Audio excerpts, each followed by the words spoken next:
Hey everyone, welcome back to another edition of Think Like a Scientist with the Birch Aquarium at Scripps. My name's Alan. I'll be your host for today. I'm an ocean educator at the Birch Aquarium, and joined with me today is a good friend, Anshika. She's also an ocean educator at the Birch Aquarium. Yeah, hi everyone. You've seen both of our faces quite a bit recently, so hopefully we're basically like friends now, right? I think we are. We're all friends in science and stuff. So today we have a really cool topic that we're going to be talking about. This is something, it's actually like an interpretive station that we had at the aquarium, months ago when we used to be able to interpret. And so we're really happy to bring this interpretive station to you guys over our Think Like a Scientist chats, because it's really cool, because we are going to be talking to you guys about superpowers today. Now I know what you're thinking, like superpowers, like what? Like Superman, The Incredibles, like Frozone? Close, but you'll see actually some of the real life superheroes in the world are actually animals. So we're going to dive into some sort of different superpowers that animals have in the animal kingdom. So what superpowers do animals have? So that's a really good question. You might be thinking, oh, can they, stretch like Elastigirl? Or can they use force fields like Violet? These are Incredibles references. There's probably tons of other superheroes I don't know about, but we're going to tell you about a few that we do know of in the animal kingdom. So some of these, go for it, Ashika. Yeah, I was gonna say, so if you guys have any ideas for some superpowers that you think animals would have, feel free to add them into the chat. We'll go through a lot of them throughout our adventure today. Yeah, and a good question to think about is, what superpowers do you think would be most useful underwater? Because all the animals we're going to be talking about today are marine animals. So that's a good thing to consider when thinking about what superpowers they have. So for superpowers we're going to be talking about today, we've got strength. So that could be like Mr. Incredible. We've got vision. That could be like, do you know any superheroes that have vision, Anshika? I'm not sure, actually. We'll talk about some that have vision, though. Yeah, we've got speed like the Flash. We've got glow in the dark like that one guy from the movie Sky High, where he could like glow in the dark. I don't know if you guys remember that. Maybe that's for all my like 2000s kids. We got armor like the Thing from Fantastic Four. We got Jaws like what's that one guy? Like that one guy Venom from the Spider-Man universe. And then we also have just like Venom, which isn't like Venom from the Spider-Man universe, but we have like, Venom that they like snakes and other things have and animals have. So right, of course. Yeah. So we're going to guide right into it. But one of the things we also want to think about when these superpowers, because not only are we just going to talk about how cool these superpowers are, but we're also going to be talking about how these superpowers are used to, help us in science. So our guiding question really is going to be, how can animal superpowers inspire inventions? Because something that scientists are constantly doing when they're studying animals and superpowers and things like that isn't just what it is and how it works, but also how can we how can we learn? Yeah, how can we learn? Exactly. It's ways that we can come up with new inventions and all these things, because all these things in nature has kind of evolved over time to work on their own together. So it's really cool how we can study these superpowers to do different things besides just learn about them. Yeah, definitely. I think it's a really interesting topic, and science is always evolving and things are always changing. And a lot of what we learn is from animals, because humans are creative, but animals are a lot more creative, honestly, I'd say. Mm-hmm. So it's really cool to kind of see that. So we're going to talk about some really cool animals today. Yeah, so the first superpower we're going to be talking about is speed. And so the animal you see here is a leopard shark. I don't know if any of you guys have ever been to the aquarium and you might have seen them swimming around in our tanks, but it doesn't look like they're usually swimming very fast, because they're just like, they're relaxing in their exhibit and they're just kind of cruising along. But I know me and Anshika, Anshika is Anshika's nickname because she's like a shark expert. It's crazy how many things she knows about sharks. But when you swim with these kind of sharks, if you ever get like close to them or you try to get close to them to see them, they'll swim away really fast. And so on Shika, do you want to tell us kind of about the unique superhero power that sharks have? Yeah, honestly, it's really, really cool. So Ellen and I we always end up talking about sharks on our live streams. Just we both love them so much. Yeah. So for sharks, they are covered in these tiny little scales called dermal denticles. You've heard me talk about those before. They're really, really small, means skin teeth. And what's really cool about them is they're made out of dentine and enamel, and the way that they're shaped essentially cuts up the water. So that's why sharks can move a lot faster than other fish in the ocean, is because of those tiny little dermal denticles. And the shape of their denticles, also, you might see a lot of other animals have a lot of like algae and kind of things growing on them, but sharks don't have that, and that's because the shape of their denticles actually prevents stuff from being able to stick to it. So it's really cool. These are a zoomed in picture of their denticles. You can see they have ridges on them. So what's super cool about, and what scientists have been able to study, is they've been able to use for both ways. So for speed, scientists have been able to kind of mimic this pattern and like stamp it onto boats or onto planes and even on swimsuits to reduce drag. So it helps people move faster, it helps boats move faster, and it's definitely really cool because it's a lot more efficient of a way to kind of move around in the water. Yeah, and so I know aerodynamic is when something can travel really far in the sky, and so this is a great example of being hydrodynamic. It allows them to move very, very fast in the water. Yeah. And another really cool thing that I didn't know about until very recently is that because of their shape, things can't stick to them. So that shape can actually prevent against this term, which is called biofouling, which is essentially a fancy term for when things stick to other things, when like live things will stick to things. So oftentimes that happens with boats, where barnacles will stick to bottoms of boats.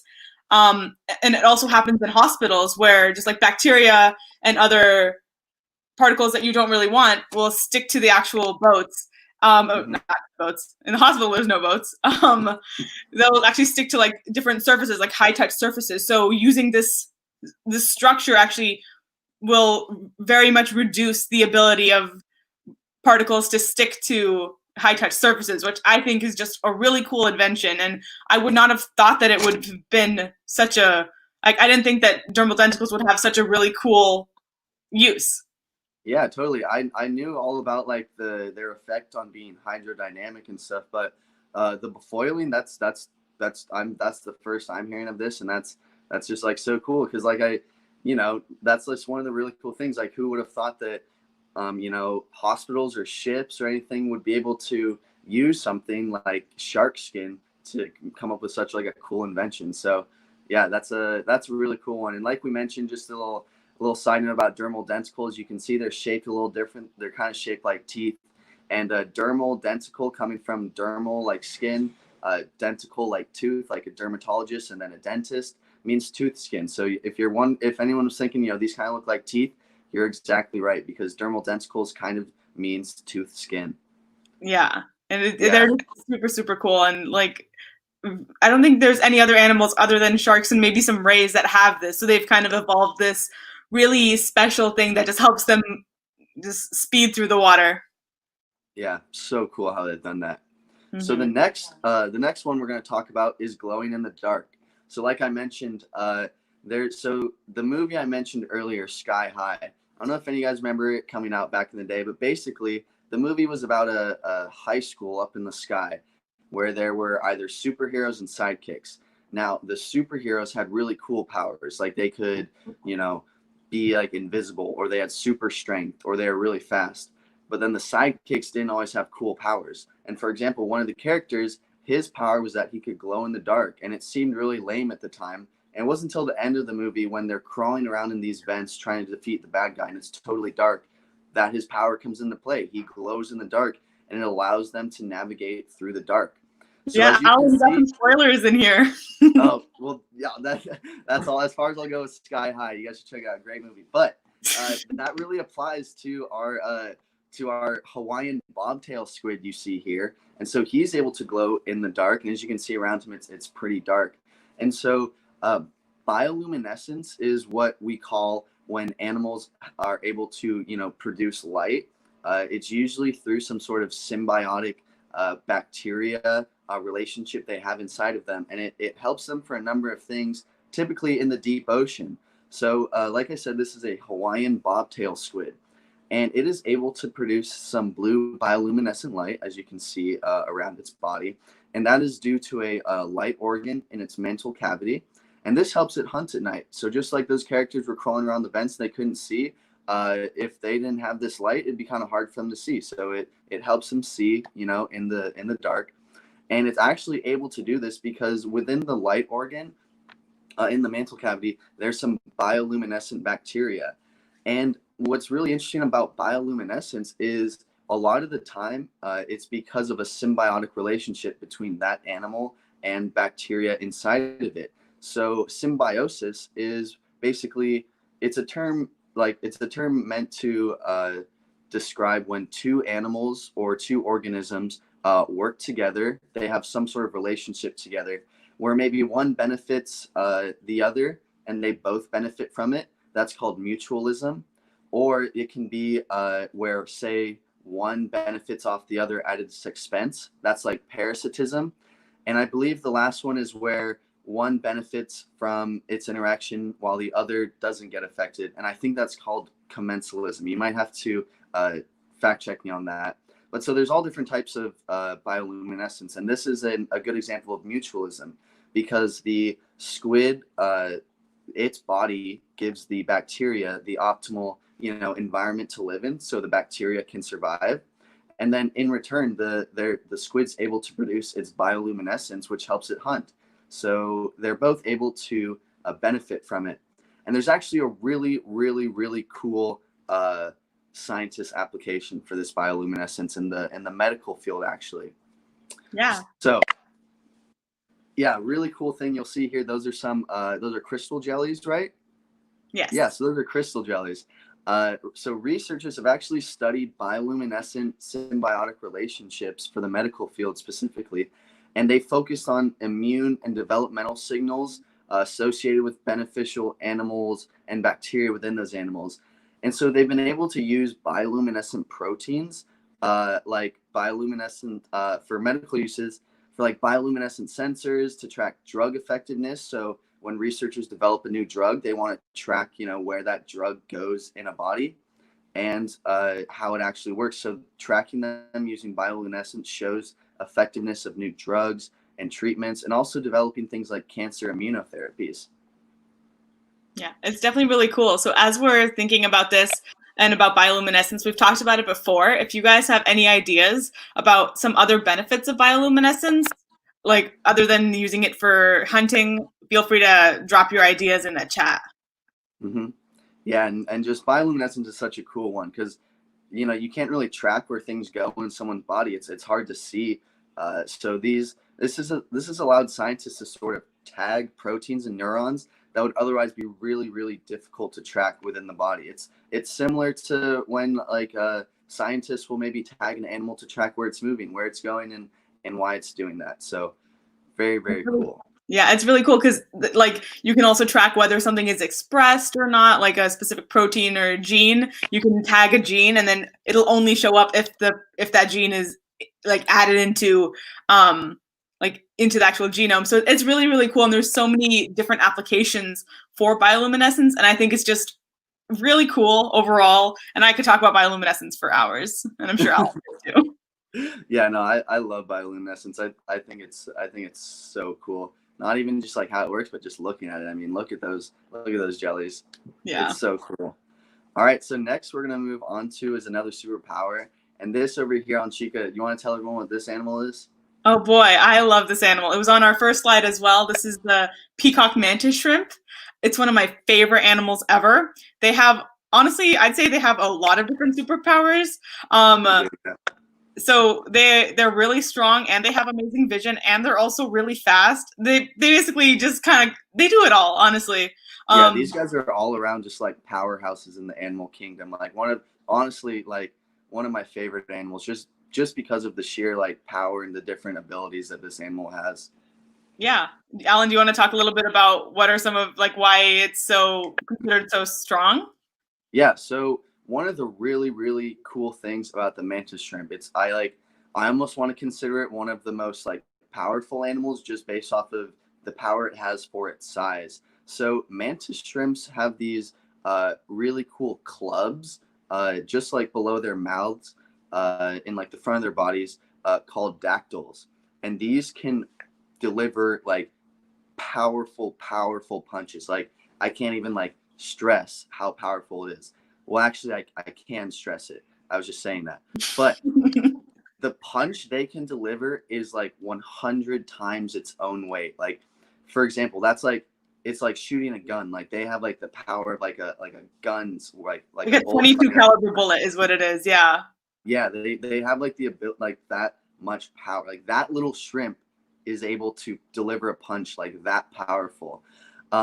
A really cool thing also about mantis shrimps is when you get into different species, some of them have clubs that are specifically for smashing, and some are more for spearing. So the ones that are more for smashing, they move really fast and they might break things like hard shells or maybe for defense, or the ones that are used for spearing that move really fast are also for like hunting because they can spear prey, really fast and spear into them. So strength wise, mantis shrimps, pretty beast. Wouldn't want to mess with them. Another thing they have is vision. Anshika, I know you want to talk about vision because this one's really crazy. Yeah. So what's I think is really cool is that for mantis shrimp, they actually their eyes are bigger than their brains. All of the processing of their vision is done in their eyes. And what's super cool about that is that so they can see more colors than we can. So we have 3 different color receptors in our eyes. Mantis shrimp have between 12 and 16. Like they can see so many more colors that we can't even dream of. They see into the infrared and ultraviolet spectrums, and they can also see polarized light. Like how sometimes you wear polarized glasses and it basically just filters out different wavelengths. They can see a special type of polarized light that's circular, and they're like the only animals that can see that. And it's they use that to communicate with each other because no one else can see that. So I think it's really cool. Yeah, they're honestly just their eyes are so large and just so complex. Like we can't even like dream of having such complex eyes. I just think they're so cool. Yeah, and so something cool I was learning about mantis shrimps is actually the reason why they're able to like generate so much power is they have this like little kind of, it's not like a bone, but it's a structure right before their clubs, and basically it's pulled back and it works as this like massive like spring. So using like muscle contractions and this specific structure that's like a really powerful string, that's one of the things that helps generate its power. And also another really cool thing that it has when it does its punch is its punch goes so fast that these like air bubbles kind of form behind it, and they like follow into like where the mantis shrimp like punch the animal or whatever. So basically not only does it like either punch or just spear them, but like these bubbles also like flow in and like just totally mess up the animal too. So it like stuns them, which is cool. So like if the punch didn't actually like stun them, it like is like a secondary thing that kind of I don't think was on purpose. It just evolved to be like that, but it just happens so fast, and it's like that the water temperature right by that actual punch for like a split second reaches the temperature of the surface of the sun. Yeah, which like, I just think is absolutely crazy. Like these animals exist. Like this is real. It blows my mind, dude. It blows my mind. So we can definitely see that they have a lot of really cool capabilities, and so obviously scientists have studied them and tried to figure out some scientific applications. Alan, would you like to talk about maybe some of them? Yeah, so when I was doing some research on these guys, it was actually just really cool because I found that researchers at UC Riverside, they identified a structure wrapped around the club to protect itself from self-inflicting harm. Because you can imagine, moving that fast, hitting things at that speed, you have to be extremely like durable to make sure you don't like just break and mess yourself up too. So it's like wearing like gloves or something when you're boxing or something, if you don't want to break your hand or anything. So they have this adaptation to make sure they don't hurt themselves in the process. And these researchers are using this sort of concept to develop ultra strong materials for sports, maybe like football, hockey, these high contact sports, or even like the aerospace industries. And also there's a lot of things that they're also being used for, like body armor on Chica. You want to talk about that? Yeah, so it's kind of the same idea as basically because they have that special structure in their club. Essentially, what happens is the mantis shrimp, like they can get a bunch of like micro cracks in their actual club, but it never goes through and like actually will crack their club. So scientists are trying to use it to just like to figure out how to uniformly distribute the stress on actual body armor to protect the animals. Mm-hmm. And another really cool thing, back to the vision aspect of it, because I just think that that part of them is so cool, is that scientists have actually realized that using polarized light, which is something that they can see, allows humans to detect cancer cells. Because for humans to be able to see it with our eyes, they have to be numerous enough to be shown as tumors. But using polarized light, scientists can actually see, like the cancer cells look different before they multiply and become tumors. So I think it's really, really cool to see is just like how scientists can actually track that. And scientists have also used in that same aspect, because generally finding devices to track polarized light are very expensive, but studying the mantis shrimp eyes are able to take that like huge device that's super expensive and bring it down and make it small and compact, which I just think is really, really cool. Dude, I want it to be really cool because like whenever I learn about like these mantis shrimps and I learn about all the different colors they can see that we can't, I'm like, I know it's probably not like a priority, but if scientists could like, you know, make some glasses or contact lenses that would let us like see those, like that would be so, I would spend so much money to get those. Like I just think like the way they see all these things that are just not, that are like there but are not possible for us to see, it's like that's just so cool. It's like I always think about how everyone views and sees the world differently, but literally these mantis shrimp see and view the world differently because they're able to see things that we can't, and that's just like mind blowing to me, you know? Yeah, and it's just like things that we can't see and can't even imagine that we can't see. They're really cool animals. Yeah, definitely. And there's also some more animals that have some really cool superpowers. You know, dealing with things like strength, even stretching, like we were talking about. You know, Mrs. Incredible, she can do that sort of thing. So here we have some muscles. On Chica, what kind of superpowers do you think muscles are gonna have? So I know they may not look like it because they're tiny, like muscles are probably about this big, but they are actually super, super strong. So basically what happens is muscles, they live in the tide pool. So they live in an area that has a lot of water rushing around a lot, and there's always things beating on them like sand particles or shells. So they have to be really, really strong because they like to attach to rocks because they like that, because they're filter feeders. So they need just like that water to kind of come over them every once in a while. And so they have these special things that kind of come out from the side of them. You can't really see them too well in this picture, but they're like kind of brown. They're called byssal threads. And essentially they're basically just like long, stretchy glue that will anchor them to a rock. And so they're made of collagen, which is the same thing that our skin is made of. And that's what makes our skin so stretchy.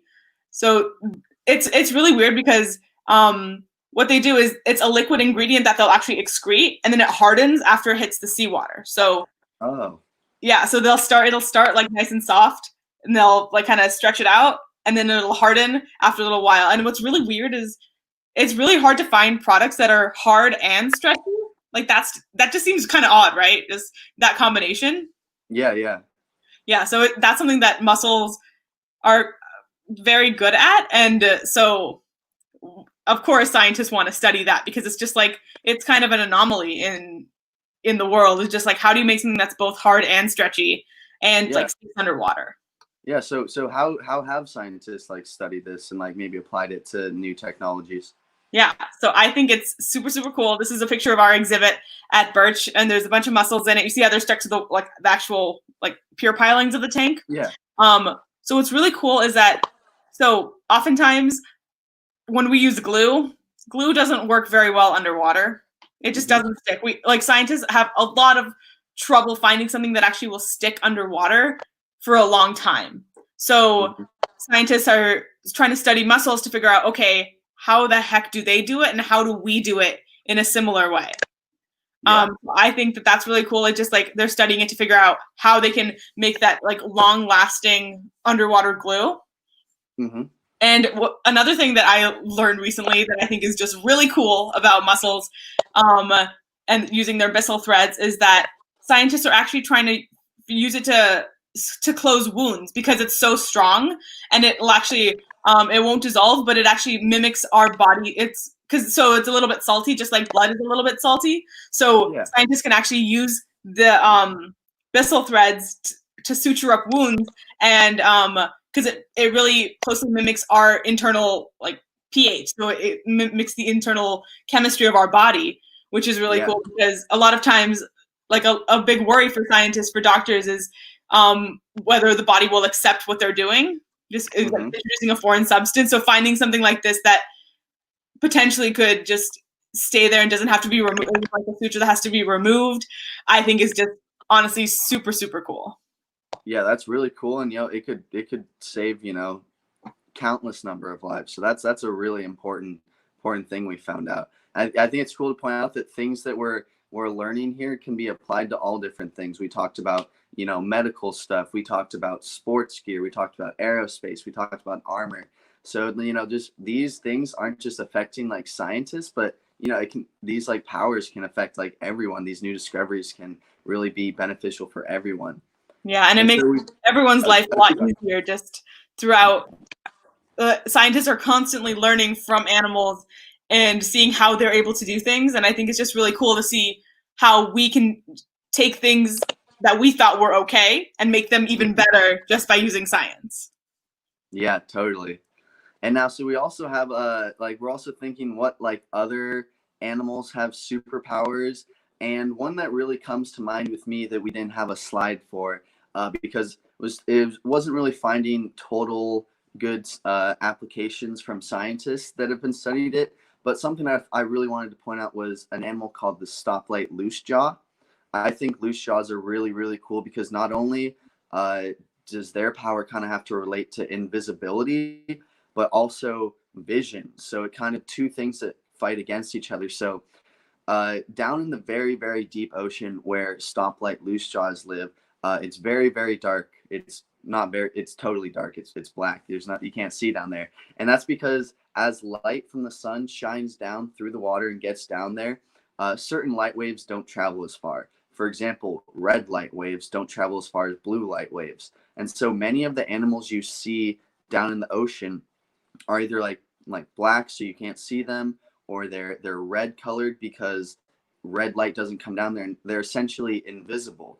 But the stoplight loosejaw, so while some animals basically have like an invisibility superpower to avoid predators, there's some animals who, I don't want to call them supervillains because that sounds mean, they're all just doing their thing, but in a way they have this power to counteract that invisibility that these other animals have. So stoplight loosejaws are actually, they're able to see red light. They're able to produce their own red light around them using special organs, which allows them to see these animals that think they're invisible, but the stoplights are actually able to see them. It's almost similar to like infrared vision, in the dark when you can see things through like infrared like spy glasses or something. And it's really cool because they're able to produce like their own red light down in the ocean, and it allows them to basically to see things that are invisible. And I think that's just like a super cool notable superpower to mention. Yeah, and I think it's just super cool. The stoplight loosejaws is like they hunt with a light that no one else can see. Like they are specially adapted to have those receptors in their eyes so that they can see this red light that only they emit. So it's like the animals that they're hunting don't even know they're being hunted. So they're just swimming along doing their normal thing, and all of a sudden they just get attacked because they have no idea, which I think is just a really interesting like adaptation to have evolved. Yeah, it's like it's some like, yeah, when you bring it up when it comes to like things evolving, I think it's so wild that that animal has evolved to like to that point. And basically with all these powers, it all, these are all things that have come over like millions of years from evolution.